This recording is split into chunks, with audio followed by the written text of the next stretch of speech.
म्हसवडमध्ये मोठ्या प्रमाणात वाळू चोरीच्या घटना. वाळू सम्राटांनी माणगंगेला पोखरलं. तस्करी रोखण्याचे आवाहन.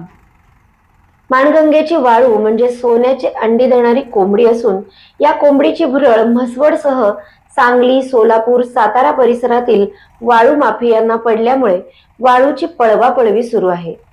राजकारणात डावे उजवे समजले जाणारे पांढऱ्या कपड्यातील वीरांचे महाविक्रमवीर महसुली अधिकाऱ्यांनाही भीक न घालणारे वाळू चोरीतील लहूबाळ दीपकच्या चांदण्यात सतीशचंद्राच्या पहाटे रामा रघु नामाचा अजरामर जप हनुमंता अभिजित असे म्हणत सर्वांच्या विजयाची गाडी गुलाबीत उज्ज्वल करणाऱ्या वाळू चोरट्यांनी वाकी ते देवापूर व्हाया म्हसवड या हद्दीतील वाळू उपसा करण्याचा नक्की ठेका महसूल विभागाने वाळू तस्करांना दिला आहे की पोलिसांना?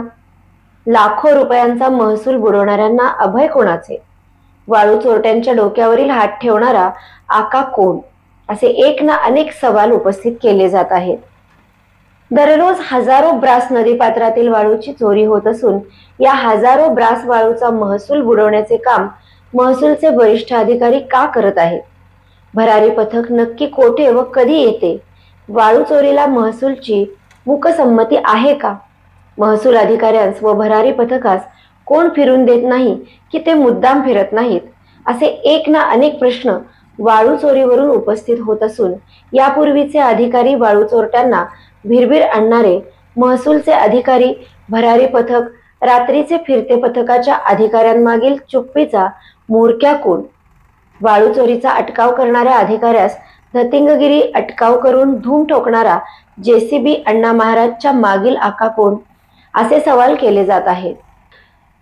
सध्या माणगंगेच्या वाळूची अवस्था दयनीय झाली असून म्हसवड पोलीस ठाण्याच्या हद्दीत 20 ते 25 वाळू चोरटे महसूल विभागाला चुना लावताना दिसत आहेत.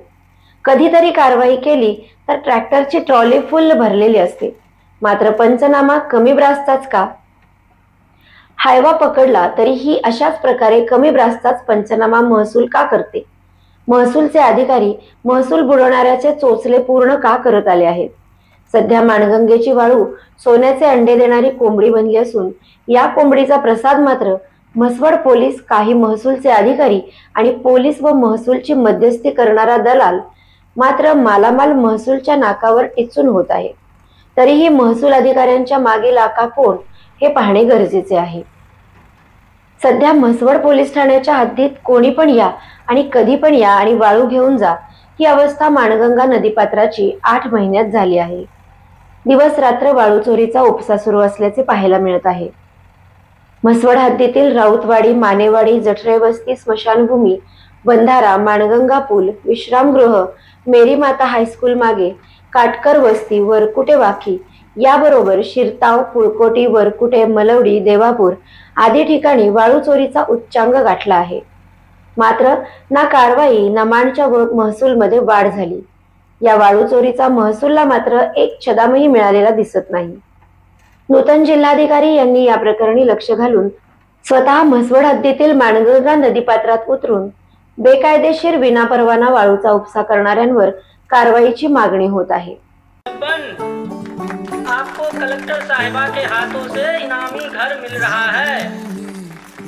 आपका घर बहुत सुंदर होगा ना? अरे नहीं बेटा, हम तो बहुत छोटे आदमी हैं। चाचू डोंट वरी, मैं बड़ी होकर आपके लिए और सबके लिए मजबूत और सुंदर घर बना के दूंगी। कालिका सरिया लाना मत भूलना।